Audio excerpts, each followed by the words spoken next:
This picture was taken in 2014, and this one was taken a couple of weeks ago in 2025. Same location, but a lot has changed. This year we spent our summer vacation in probably my favorite country in the world, being Norway. It's the third time I visited the country. First time was back in 2013 in wintertime, trying to chase the northern lights for the first time. Then 2014, a summer trip entirely dedicated to outdoor life and a lot of hiking. And now fast forward to today, 11 years later, I just got back my scans from my film photos and processed my black and whites. And I thought this would be the perfect opportunity to share the pictures I took a couple of weeks ago and compare how they stack up against the ones I took back in 2014 and see how we have evolved or not. So the first thing that changed quite a lot. Back in the day in 2014, I just bought my first DSLR, a crop sensor Nikon D7000, for which I had a kit zoom lens and one 50mm equivalent prime lens. Fast forward now to what I carried today. It's a Leica M10 monochrome with a 35mm f2 Summicron lens and a Mamiya 7 medium format film camera with a 80mm f4 prime lens as well. So back in 2014 on the Nikon,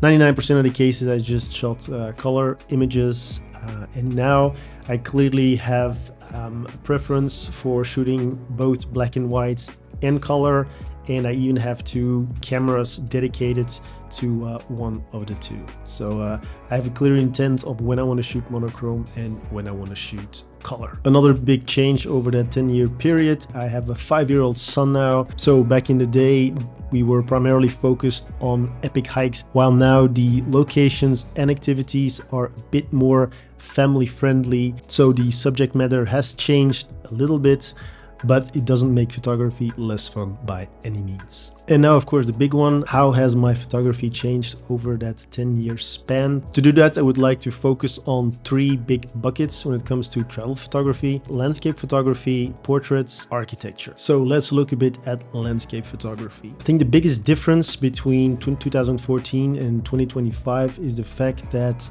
back in the day, I had a list of epic locations, epic hikes that I wanted to do, and it was really a hunt for getting these epic killer shots. While today I'd like to mix things up a little bit more, so I truly still like these epic locations and very photogenic spots, but I also like to mix it up a bit and include a couple of more mundane or everyday life landscape pictures, just to mix it up and actually give a bit more weight to these epic locations by counterbalancing them with a bit more realistic, a bit more natural landscapes with a bit more people in it and showing everyday life in a way.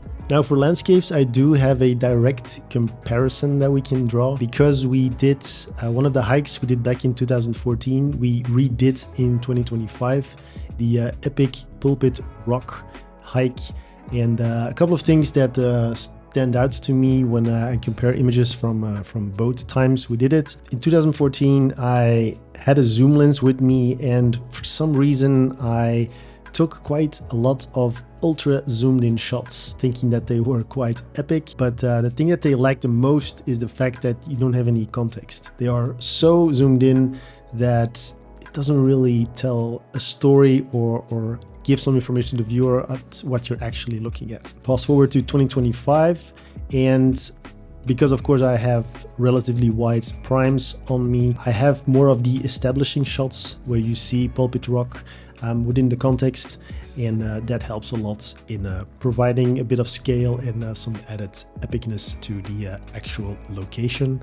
When it comes to portraits, a cool thing to see is that mirror selfies is something that I did back in 2014 and still really enjoy in 2025.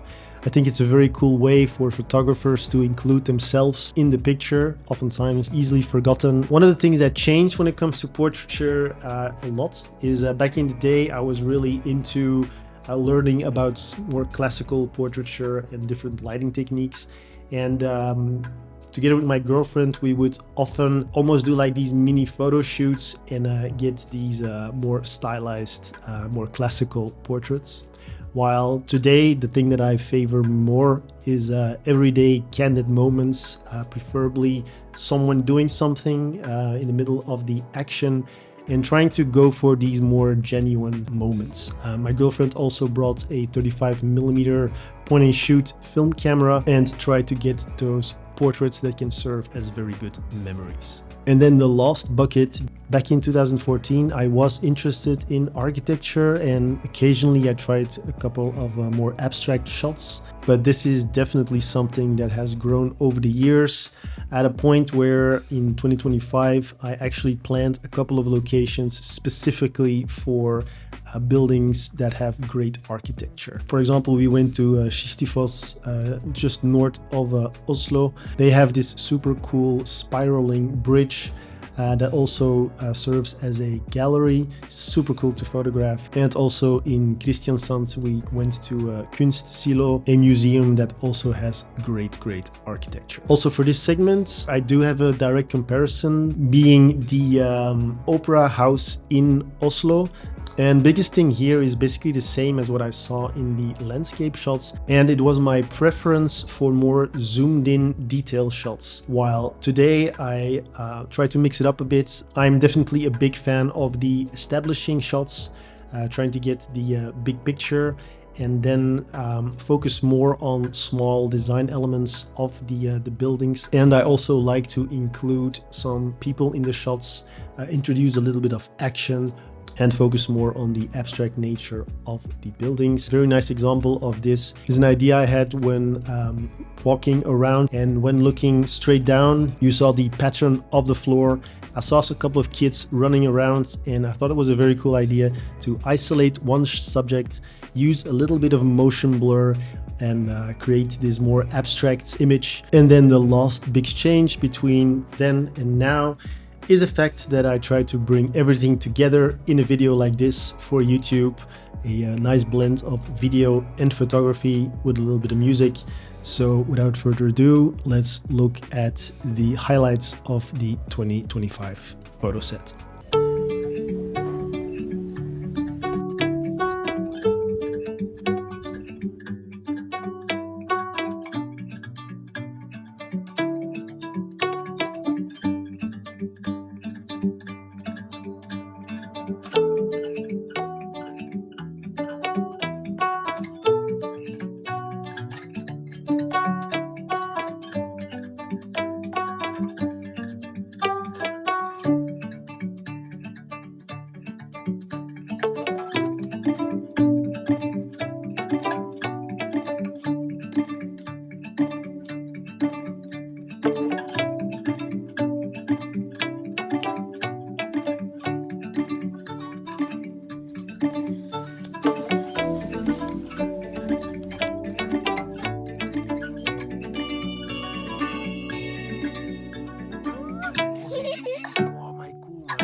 boat steering! Whoa!